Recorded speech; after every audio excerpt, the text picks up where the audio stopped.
जय हिंद दोस्तों, let's study 41 में आप लोगों का स्वागत है। मैं हूं घनश्याम यादव। दोस्तों, मैं आप लोगों को ऑल कंपटीशन से संबंधित प्रश्नों को हल करा रहा हूं और आप लोगों को सबसे पहले मैं इतिहास के बारे में पढ़ा रहा हूं और इतिहास में सबसे पहले प्राचीन भारत के इतिहास में पढ़ा रहा हूं। और इस इतिहास में प्राचीन भारत के इतिहास में सबसे पहले प्राचीन भारत के इतिहास के स्रोतों के बारे में पढ़ा रहा हूँ, जिसमें आज का हम लोग का चैप्टर होगा ब्राह्मण ग्रंथ। दोस्तों, आज हम लोग ब्राह्मण ग्रंथ के बारे में पढ़ेंगे, उसके बाद महाकाव्य के बारे में पढ़ेंगे। तो दोस्तों, आइए आज का क्लास प्रारंभ करने से पहले सबसे पहले हम लोग कल जो पढ़े थे उसको रिवीजन करते हैं। तो आइए दोस्तों, कल जिस चैप्टर को हम लोग पढ़े थे उसका रिवीजन करते हैं, उसके बाद आज का क्लास प्रारंभ करते हैं। तो दोस्तों, कल हमने आप लोगों को वेदांग के बारे में पढ़ाया था और हमने आपको बताया था कि वेदों को समझने हेतु रचित ग्रंथ को वेदांग कहते हैं, अर्थात वेदों के अंग को वेदांग कहते हैं। वेदांग वेदों का अंग है। आगे मैंने बताया था कि वेदांग की संख्या 6 है। जैसे वेदों की संख्या 4 है, उसी तरह से वेदांग की संख्या 6 है। और उन जो 6 संख्याएं हैं उसमें से पहला है शिक्षा, दूसरा है कल्प, तीसरा व्याकरण, चौथा निरुक्त, पांचवा छंद और छठा ज्योतिष है। और कल्प की रचना गौतम ऋषि ने किया था। फिर मैंने आपको बताया था कि व्याकरण की प्रमुख पुस्तक अष्टाध्यायी है, जिसकी रचना पाणिनि के द्वारा किया गया था। आगे मैंने आपको बताया था कि निरुक्त भाषा का अध्ययन है, भाषा का अध्ययन है और इसकी रचना यास्क द्वारा किया गया था। और ज्योतिष की प्रमुख पुस्तक बृहद संहिता है और इसकी रचना वराहमिहिर के द्वारा किया गया था। तो दोस्तों, इस तरह से वेदांग के बारे में कुछ प्रश्न जो कि इम्पॉर्टेंट है उसी को बताया गया।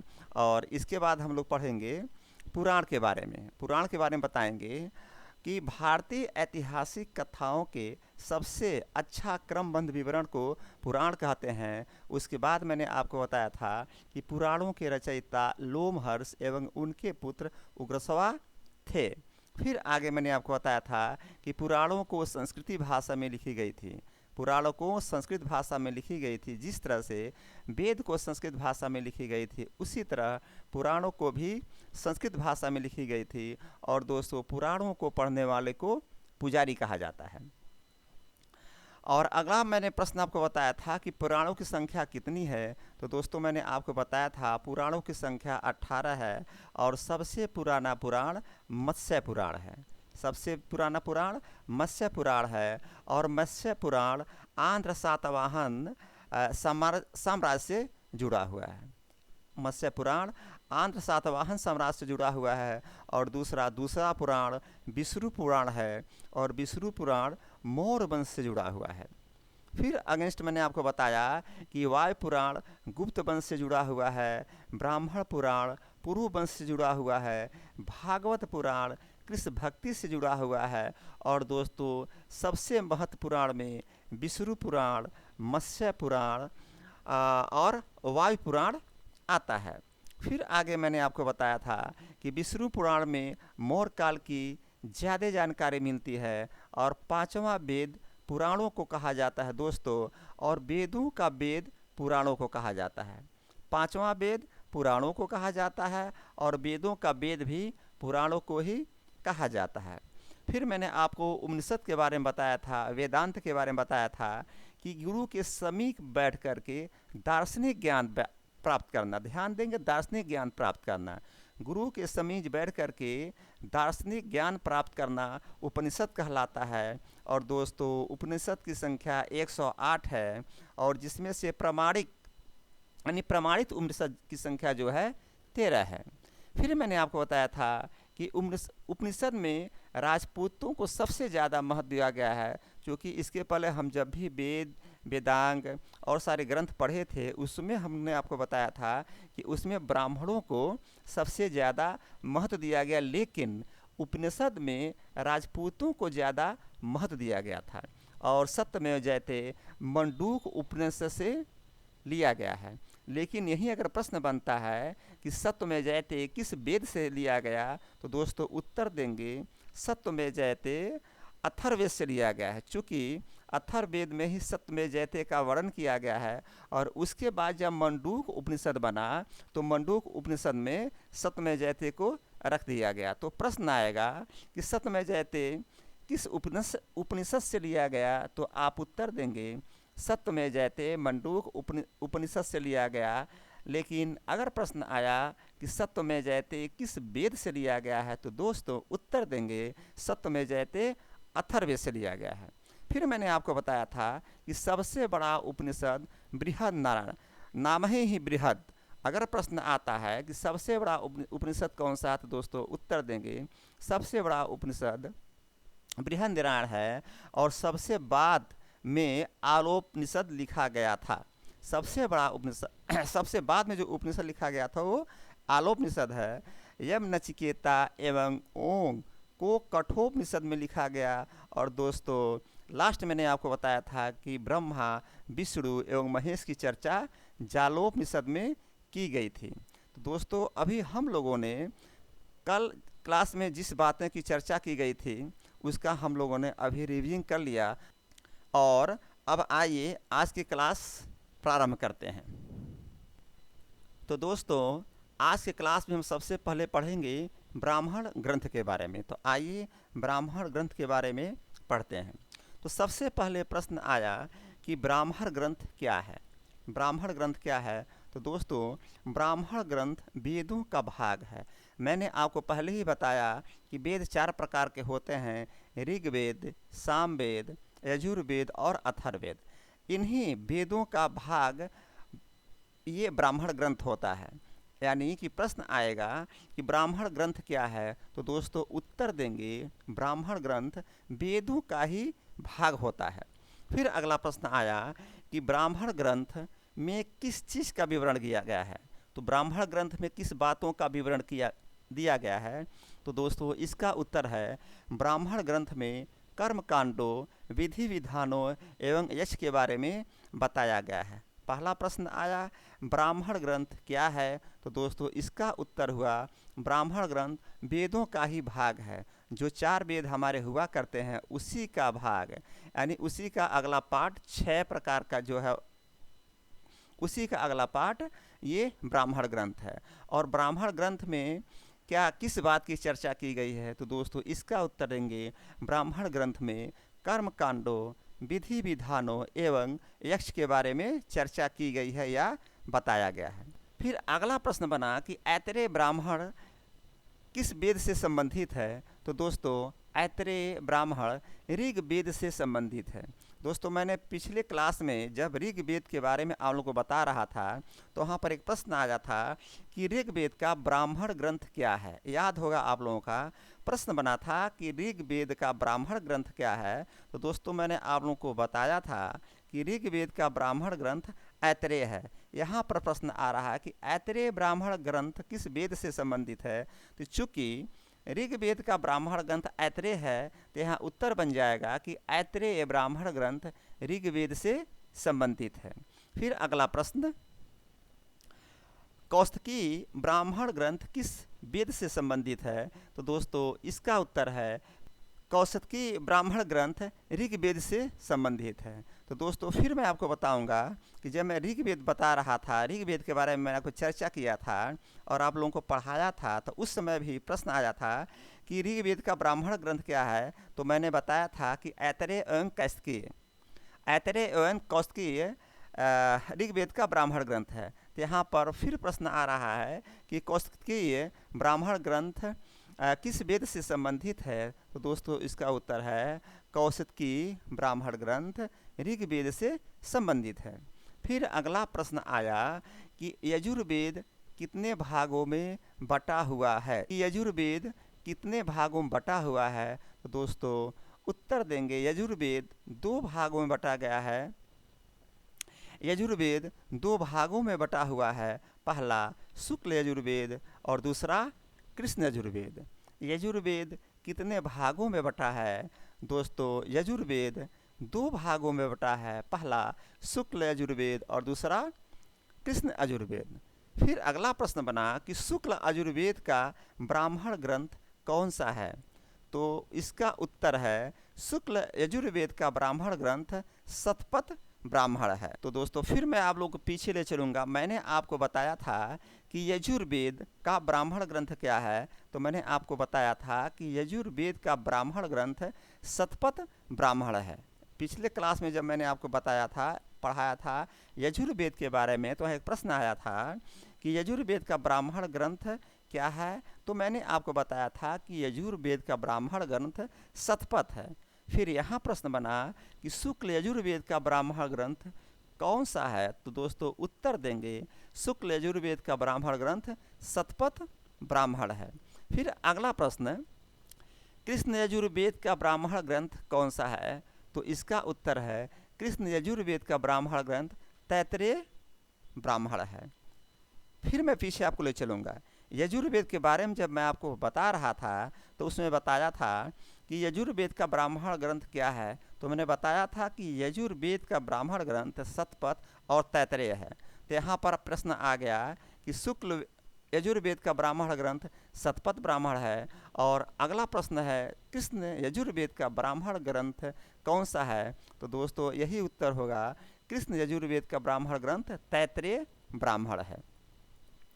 अगला प्रश्न आया सामवेद का कौन सा ब्राह्मण ग्रंथ है? सामवेद का कौन सा ब्राह्मण ग्रंथ है, तो दोस्तों सामवेद का ब्राह्मण ग्रंथ पंचविश है। सामवेद का ब्राह्मण ग्रंथ पंचविश है। अगला प्रश्न, अथर्ववेद का ब्राह्मण ग्रंथ कौन सा है, तो दोस्तों अथर्ववेद का ब्राह्मण ग्रंथ गोपथ ब्राह्मण है, जो कि जब मैं अथर्ववेद पढ़ाया था तो उसमें आप लोगों को बताया था कि अथर्ववेद का ब्राह्मण ग्रंथ गोपथ है। ये प्रश्न उत्तर आप लोगों को पहले से याद होगा। तो आइए एक बार इसका रिवीजन करते हैं। ब्राह्मण ग्रंथ क्या है? ब्राह्मण ग्रंथ वेदों का ही भाग है। ब्राह्मण ग्रंथ में किस चीज़ का विवरण है, तो दोस्तों ब्राह्मण ग्रंथ में कर्मकांडों, विधि विधानों एवं यक्ष के बारे में बताया गया है। और ऐतरेय ब्राह्मण किस वेद से संबंधित है? ऐतरेय ब्राह्मण ऋग्वेद से संबंधित है। कौस्तुकीय ब्राह्मण किस वेद से संबंधित है? दोस्तों कौस्तुकीय ब्राह्मण ऋग्वेद से संबंधित है।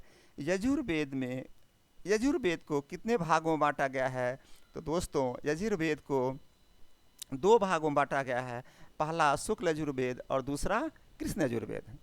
अगला, शुक्ल यजुर्वेद का ब्राह्मण ग्रंथ कौन सा है? शुक्ल यजुर्वेद का ब्राह्मण ग्रंथ शतपथ ब्राह्मण है। अगला प्रश्न, कृष्ण यजुर्वेद का ब्राह्मण ग्रंथ कौन सा है? इसका उत्तर है कृष्ण यजुर्वेद का ब्राह्मण ग्रंथ तैत्रेय ब्राह्मण है। अगला प्रश्न, सामवेद का ब्राह्मण ग्रंथ कौन सा है? तो दोस्तों सामवेद का ब्राह्मण ग्रंथ पंचविश है। और अथर्ववेद का ब्राह्मण ग्रंथ कौन सा है? तो दोस्तों अथर्ववेद का ब्राह्मण ग्रंथ गोपथ ब्राह्मण है। चलिए आगे बढ़ते हैं। अगला प्रश्न आया, मैत्रेयनी संहिता में स्त्रियों के बारे में क्या कहा गया है? मैत्रेयनी संहिता में स्त्रियों के बारे में क्या कहा गया है? तो दोस्तों इसका उत्तर है मैत्रेयनी संहिता में स्त्रियों की सबसे गिरी हुई स्थिति के बारे में बताया गया है। मैत्रेयनी संहिता में स्त्रियों की सबसे गिरी हुई स्थिति बताई गई है। और दोस्तों याद करिएगा, मैंने इसके पहले जब अथर्ववेद के बारे में बता रहा था तो उसमें आप लोगों को बताया था कि अथर्ववेद में कन्याओं के जन्म की निंदा की गई है। यहाँ पर दे रहा है कि मैत्रेयनी संहिता में स्त्रियों की सबसे गिरी हुई स्थिति बताई गई है, लेकिन इसके पहले मैं जब अथर्ववेद पढ़ा रहा था तो उसमें आप लोगों को मैंने बताया था कि अथर्ववेद में कन्याओं के जन्म की निंदा की गई है। वहाँ पर कन्या के जन्म की निंदा की जा रही है और यहाँ पर स्त्रियों की सबसे गिरी हुई स्थिति के बारे में बताई जा रही है। इस पर आप लोग कन्फ्यूज मत होइएगा।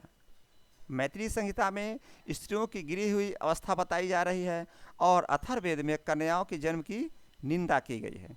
फिर अगला प्रश्न है, सबसे पुराना स्मृति ग्रंथ कौन सा है? तो इसका उत्तर होगा सबसे पुराना स्मृति ग्रंथ मनुस्मृति है। सबसे पुराना स्मृति ग्रंथ कौन सा है? तो सबसे पुराना स्मृति ग्रंथ मनुस्मृति है। और अगला प्रश्न बना कि मनुस्मृति ग्रंथ किस काल का है? तो दोस्तों इसका उत्तर देंगे मनुस्मृति ग्रंथ शुंग काल का है। ध्यान देंगे यहाँ शुंग काल आया, यानी कि ऐतिहासिक बातें हो रही हैं यहाँ पर, इतिहास का वर्णन किया गया है। जब आगे चल करके शुंग काल के बारे में हम आपको बताएंगे तो फिर मनुस्मृति के बारे में विस्तृत चर्चा करेंगे कि शुंग काल में मनुस्मृति का क्या महत्व है। प्रश्न बना, मनुस्मृति ग्रंथ किस काल का है? तो दोस्तों इसका उत्तर है मनुस्मृति ग्रंथ शुंग काल का है। अगला प्रश्न, नारद स्मृति ग्रंथ का संबंध किस वंश से है? तो दोस्तों इसका उत्तर है नारद स्मृति ग्रंथ का संबंध गुप्त युग से है या गुप्त वंश से है। यहाँ पर भी देखेंगे गुप्त वंश। जब आगे चल करके इतिहास के बारे में हम आप लोगों को बताएंगे तो वहाँ गुप्त वंश के बारे में चर्चा किया जाएगा और नारद स्मृति की बात आएगी। तो यहाँ प्रश्न बना कि मनुस्मृति ग्रंथ किस काल से संबंधित है? तो मनुस्मृति ग्रंथ शुंग काल से संबंधित है और नारद स्मृति ग्रंथ गुप्त काल से संबंधित है, यानी गुप्त वंश से संबंधित है। आइए एक बार और इनका रिविजन करते हैं। ब्राह्मण ग्रंथ वेदों का भाग है। पहला प्रश्न आया था कि ब्राह्मण ग्रंथ क्या है? तो दोस्तों ब्राह्मण ग्रंथ वेदों का ही भाग है। अगला प्रश्न था कि ब्राह्मण ग्रंथ में किस बात का विवरण दिया गया है, यानी किसकी चर्चा की गई है? तो दोस्तों ब्राह्मण ग्रंथ में कर्मकांडों, विधि विधानों एवं यक्ष के बारे में बताया गया है। अगला प्रश्न बना, ऐतरेय ब्राह्मण किस वेद से संबंधित है? ऐतरेय ब्राह्मण किस वेद से संबंधित है? तो दोस्तों इसका उत्तर है ऐतरेय ब्राह्मण ऋग्वेद से संबंधित है। फिर अगला प्रश्न बना, कौशिकीय ब्राह्मण किस वेद से संबंधित है? तो दोस्तों इसका उत्तर है कौशिकीय ब्राह्मण ऋग्वेद से संबंधित है। अगला प्रश्न बना, यजुर्वेद कितने भागों में बांटा गया है? तो दोस्तों इसका उत्तर है यजुर्वेद को 2 भागों में बांटा गया है। पहला शुक्ल यजुर्वेद, दूसरा कृष्ण यजुर्वेद। अगला प्रश्न बना था शुक्ल यजुर्वेद का ब्राह्मण ग्रंथ कौन सा है? तो इसका उत्तर है शुक्ल यजुर्वेद का ब्राह्मण ग्रंथ शतपथ ब्राह्मण है। फिर अगला प्रश्न बना था कृष्ण यजुर्वेद का ब्राह्मण ग्रंथ कौन सा है? इसका उत्तर है कृष्ण यजुर्वेद का ब्राह्मण ग्रंथ तैत्तिरीय ब्राह्मण है। अगला प्रश्न बना था सामवेद का कौन सा ब्राह्मण ग्रंथ है? तो दोस्तों सामवेद का ब्राह्मण ग्रंथ पंचविश है। तो दोस्तों सामवेद का ब्राह्मण ग्रंथ पंचविश है। अगला प्रश्न बना अथर्ववेद का ब्राह्मण ग्रंथ कौन सा है? तो इसका उत्तर है अथर्ववेद का ब्राह्मण ग्रंथ गोपथ ब्राह्मण है। फिर अगला प्रश्न बना था दोस्तों कि मैत्री संहिता में स्त्रियों के बारे में क्या कहा गया? तो दोस्तों इसका उत्तर है मैत्री संहिता में स्त्रियों की सबसे गिरी हुई स्थिति बताई गई। और मैं आपको बताया था कि अथर्ववेद में कन्याओं के जन्म की निंदा की गई है। ध्यान देंगे अथर्ववेद में कन्याओं के जन्म की निंदा की गई है और मैत्री संहिता में स्त्रियों की सबसे गिरी हुई स्थिति बताई गई है। अगला प्रश्न बना था सबसे पुराना स्मृति ग्रंथ कौन सा है? इसका उत्तर है सबसे पुराना स्मृति ग्रंथ मनुस्मृति है। और अगला प्रश्न बना मनुस्मृति ग्रंथ किस काल से संबंधित है? तो दोस्तों मनुस्मृति ग्रंथ शुंग काल से संबंधित है। फिर अगला प्रश्न बना था कि नारद स्मृति ग्रंथ किस वंश से संबंधित है? तो दोस्तों नारद स्मृति ग्रंथ गुप्त युग से या गुप्त वंश से संबंधित है। तो दोस्तों अभी हम लोगों ने ब्राह्मण ग्रंथ के बारे में पढ़ा, अब हम महाकाव्य के बारे में पढ़ेंगे। तो दोस्तों महाकाव्य में सबसे पहला प्रश्न बन रहा है कि महाकाव्य किसे कहते हैं? महाकाव्य किसे कहते हैं? तो दोस्तों इसका उत्तर होगा बहुत बड़ी रचना, यानी कि बहुत बड़ी रचना को महाकाव्य कहते हैं, सीधे छोटी रचना नहीं। बहुत बड़ी रचना जो होती है उसी को महाकाव्य कहते हैं। और महाकाव्य की संख्या कितनी है अगला प्रश्न बन रहा है। तो दोस्तों महाकाव्य की संख्या 2 है। महाकाव्य किसे कहते हैं? उत्तर देंगे बहुत बड़ी रचना को महाकाव्य कहते हैं और महाकाव्य की संख्या 2 बताई गई है। सबसे बड़ा काव्य कौन सी है? अगला प्रश्न बना सबसे बड़ा काव्य कौन सी है? तो दोस्तों उत्तर होगा सबसे बड़ा काव्य रामायण है। प्रश्न बना कि सबसे बड़ा काव्य कौन सा है, तो उत्तर इसका होगा सबसे बड़ा काव्य रामायण है। और अगला प्रश्न बना सबसे बड़ा महाकाव्य कौन सा है, तो दोस्तों इसका उत्तर देंगे सबसे बड़ा महाकाव्य महाभारत है। ध्यान देंगे यहाँ महाकाव्य के बारे में चर्चा की गई है, लेकिन यहाँ पर प्रश्न दिया है कि सबसे बड़ा काव्य कौन सा है।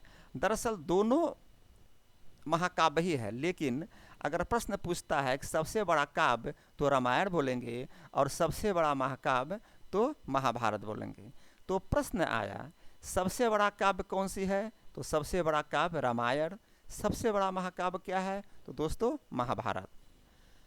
अगला प्रश्न है कि अगर रामायण है तो उसका कोई न कोई रचना किया होगा, कोई न कोई व्यक्ति उसका रचयिता होगा या लेखक होगा। तो यही प्रश्न यहाँ बन रहा है कि रामायण की रचना किसने किया था, तो दोस्तों रामायण की रचना महर्षि वाल्मीकि के द्वारा किया गया था। रामायण की रचना किसके द्वारा किया गया या रामायण का लेखक कौन थे, तो दोस्तों उत्तर देंगे रामायण की रचना महर्षि वाल्मीकि के द्वारा किया गया था। अगला प्रश्न इसी से संबंधित कि रामायण में श्लोकों की संख्या कितनी है। चूँकि दोस्तों मैंने आपको बताया कि हम लोग महाकाव्य के बारे में पढ़ रहे हैं और हमने आपको बताया कि बहुत बड़ी रचना को महाकाव्य कहते हैं। तो यहाँ पर ये प्रश्न बन रहा है कि रामायण में जो श्लोक है उसकी संख्या कितनी है, तो दोस्तों इसका उत्तर होगा प्रारंभ में इनमें श्लोकों की संख्या 12,000 थी।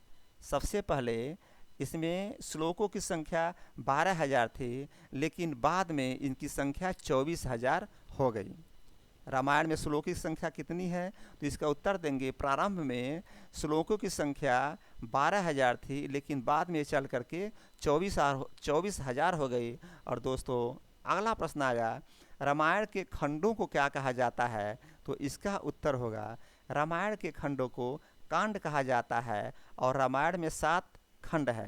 दोस्तों यहाँ खंड का तात्पर्य लेसन से होता है। जैसे आप कोई भी सब्जेक्ट पढ़ते हैं, मान लीजिए उसमें 10 लेसन है, तो उस लेसन को कोई सब्जेक्ट है तो आप उसको लेसन बोलते हैं, उसको खंड नहीं बोलेंगे। लेकिन यहाँ पर जितने भी लेसन हैं उस लेसन को कांड कहा जाता है। रामायण में जितने भी लेसन है उसको कांड कहा जाता है। तो प्रश्न बना कि रामायण के खंडों को क्या कहा जाता है, तो दोस्तों रामायण के खंडों को कांड कहा जाता है और रामायण में 7 कांड हैं। अगला प्रश्न बना रामायण का सबसे बड़ा कांड कौन सा है। चूँकि रामायण में अभी मैंने आपको बताया कि 7 कांड है, तो कोई न कोई ऐसा कांड होगा जो सबसे बड़ा कांड होगा। तो प्रश्न यह बन रहा है कि रामायण का सबसे बड़ा कांड कौन सा है, तो दोस्तों उत्तर देंगे रामायण का सबसे बड़ा कांड युद्ध कांड है। रामायण का सबसे बड़ा कांड युद्ध कांड है। रामायण के खंडों को क्या कहा जाता है, तो रामायण के खंडों को कांड कहा जाता है और रामायण में 7 कांड है और सबसे बड़ा कांड कौन सा है, युद्ध कांड है। अगला प्रश्न रामायण का सबसे महत्वपूर्ण कांड कौन सा है। रामायण का सबसे महत्वपूर्ण कांड कौन सा है, तो फिर यहाँ बात बनती है चूँकि 7 कांड है तो कोई ऐसा कांड होगा जो सबसे महत्वपूर्ण होगा। कोई न कोई ऐसा कांड होगा 1 से 7 के बीच में कि सबसे महत्वपूर्ण कांड होगा। तो प्रश्न यहाँ बन रहा है कि रामायण का सबसे महत्वपूर्ण कांड कौन सा है, तो दोस्तों रामायण का सबसे महत्वपूर्ण कांड सुंदर कांड है। और ध्यान देंगे आप लोग आज के समय में भी गांव-गांव में सुंदर कांड किया जाता है और पुजारी को बुलाया जाता है और सुंदर कांड का पाठ कहलवाया जाता है। पूरे गांव के लोग, पूरे परिवार के लोग बैठकर सुनते हैं और कहते हैं कि जो लोग सुंदर कांड सुनते हैं उनके घर में जो परेशानियां होती हैं वो दूर होती हैं, ऐसा मानता है। और लोग मन्नत मानते हैं कि ये मेरा अमुक काम हो जाएगा तो हम सुंदर कांड का पाठ करवाएंगे। और दोस्तों गांव में लोग सुंदर कांड का पाठ करवाते हैं। उसी सुंदर कांड की बात यहाँ पर की जा रही है कि रामायण का सबसे महत्वपूर्ण कांड कौन सा है, तो दोस्तों उत्तर हुआ रामायण का सबसे महत्वपूर्ण कांड सुंदर कांड हुआ। अगला प्रश्न बना रामायण में कितने श्लोक हैं। रामायण में कितने श्लोक हैं, तो दोस्तों रामायण में 12,000 श्लोक थे, अब 24,000 श्लोक हो गए हैं। अगला प्रश्न रामायण का फारसी में अनुवाद किसने किया था। ध्यान देंगे, रामायण का फारसी में अनुवाद किया गया था। तो दोस्तों रामायण का जो फारसी में अनुवाद किए थे उनका नाम है बदायूनी। रामायण का फारसी में अनुवाद करने वाले व्यक्ति का नाम है बदायूनी। प्रश्न आएगा, रामायण का फारसी में अनुवाद किसके द्वारा किया गया था? तो दोस्तों उत्तर देंगे, रामायण का फारसी में अनुवाद बदायूनी के द्वारा किया गया था। आइए दोस्तों, आज के चैप्टर को जो हम लोग पढ़े हैं इसको जरा दोबारा रिवीजिंग करते हैं। तो दोस्तों सबसे पहले हम ब्राह्मण ग्रंथ के बारे में पढ़े थे, तो सबसे पहले हम ब्राह्मण ग्रंथ के बारे में ही रिवीजिंग करेंगे। तो चलिए दोस्तों, सबसे पहले हम ब्राह्मण ग्रंथ का रिवीजिंग करते हैं, फिर आगे बढ़ते हैं।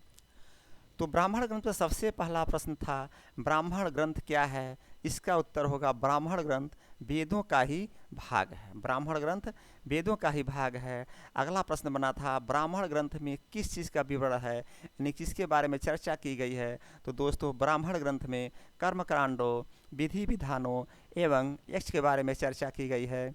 फिर अगला प्रश्न बना था कि ऐतरेय ब्राह्मण किस वेद से संबंधित है? इसका उत्तर है, ऐतरेय ब्राह्मण ऋग्वेद से संबंधित है। फिर अगला प्रश्न बना था, कौशिकीय ब्राह्मण किस वेद से संबंधित है? तो दोस्तों कौशिकीय ब्राह्मण ऋग्वेद से संबंधित है। अगला प्रश्न बना कि यजुर्वेद कितने भागों में बटा हुआ है? तो दोस्तों यजुर्वेद को 2 भागों में बांटा गया, पहला शुक्ल यजुर्वेद और दूसरा कृष्ण यजुर्वेद। अगला प्रश्न बना था, शुक्ल यजुर्वेद का ब्राह्मण ग्रंथ कौन सा है? अगला प्रश्न बना था, शुक्ल यजुर्वेद का ब्राह्मण ग्रंथ कौन सा है? तो इसका उत्तर होगा, शुक्ल यजुर्वेद का ब्राह्मण ग्रंथ शतपथ ब्राह्मण है। अगला प्रश्न बना था, कृष्ण यजुर्वेद का ब्राह्मण ग्रंथ कौन सा है? तो दोस्तों कृष्ण यजुर्वेद का ब्राह्मण ग्रंथ तैतरीय ब्राह्मण है। और सामवेद का ब्राह्मण ग्रंथ कौन सा है? सामवेद का ब्राह्मण ग्रंथ क्या है? तो दोस्तों सामवेद का ब्राह्मण ग्रंथ पंचविश है।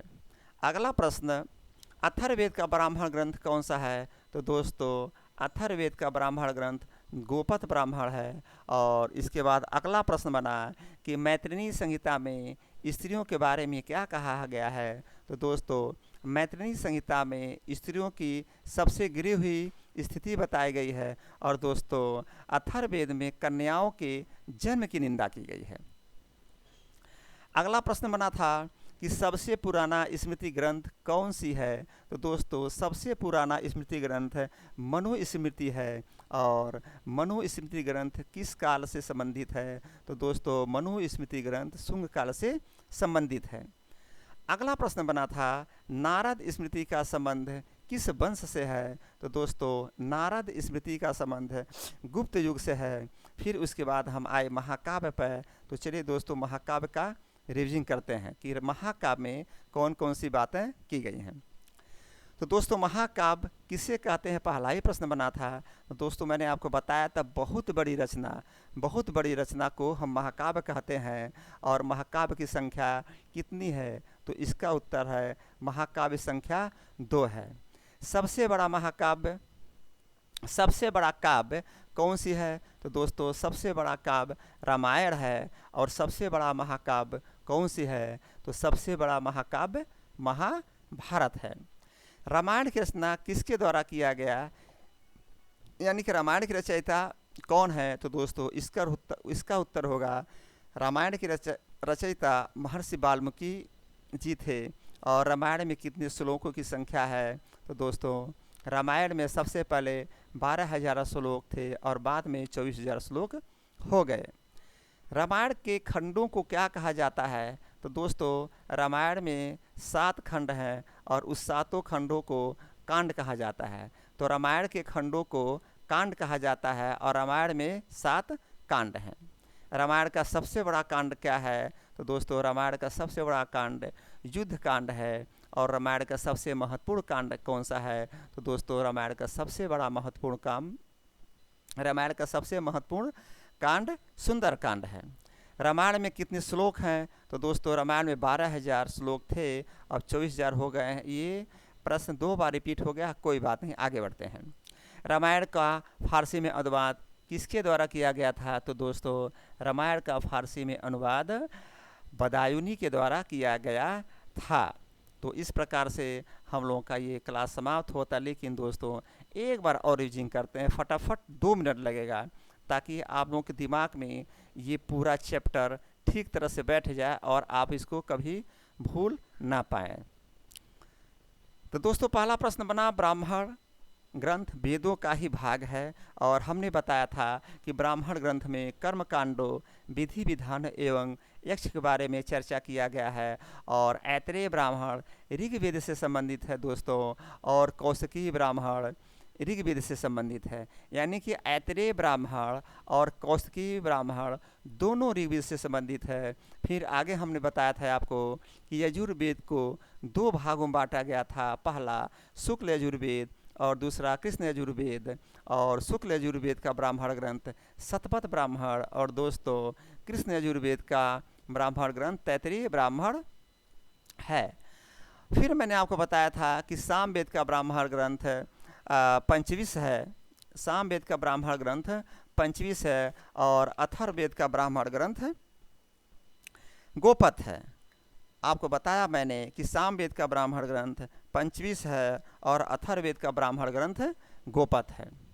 फिर मैंने आपको बताया था कि मैत्रेयी संहिता में स्त्रियों की सबसे गिरी हुई स्थिति के बारे में चर्चा की गई है। यानी कहा गया था कि मैत्रेयी संहिता में स्त्रियों की सबसे गिरी हुई स्थिति बताई गई। और यहीं पर मैंने आपको बताया था कि अथर्ववेद में कन्याओं के जन्म की निंदा की गई थी। आगे मैंने आपको बताया था कि सबसे पुराना स्मृति ग्रंथ मनु स्मृति है, और मनु स्मृति ग्रंथ शुंग काल से संबंधित है दोस्तों, और नारद स्मृति ग्रंथ गुप्त काल से संबंधित है। फिर महाकाव्य पर आते हैं, और इसके बारे में आपको बताया था कि बहुत बड़ी रचना को महाकाव्य कहते हैं। सबसे बड़ा काव्य रामायण है, और सबसे बड़ा महाकाव्य महाभारत है। फिर आगे मैंने आपको बताया था कि रामायण की रचना महर्षि वाल्मीकि के द्वारा किया गया था, और प्रारंभ में इसमें 12,000 श्लोक थे, लेकिन बाद में चल कर के इसमें 24,000 श्लोक हो गए। रामायण के खंडों को कांड कहा जाता है, और रामायण में 7 कांड है। और दोस्तों रामायण का सबसे बड़ा कांड युद्ध कांड है, और सबसे बड़ा महत्वपूर्ण कांड सुंदर कांड है। फिर आगे मैंने आपको बताया कि रामायण का फारसी में अनुवाद बदायूनी के द्वारा किया गया था। इस प्रकार आज का क्लास दोस्तों यहीं पर समाप्त होता है। लेकिन हर क्लास में आप लोगों को बताता हूँ कि आप दिल से पढ़िए, खुश होकर के पढ़िए, टेंशन में मत पढ़िए।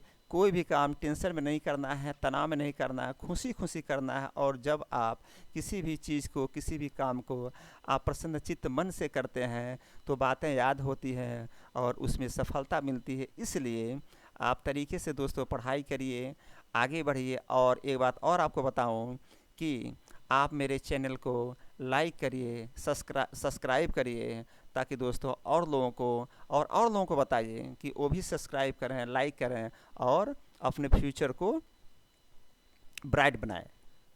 और आगे एग्जाम में बैठिए, पास होइए और नौकरी पाइए, और मस्त जीवन जिए। तो दोस्तों यहीं पर मेरा आज का क्लास समाप्त होता है। जय हिंद, जय भारत।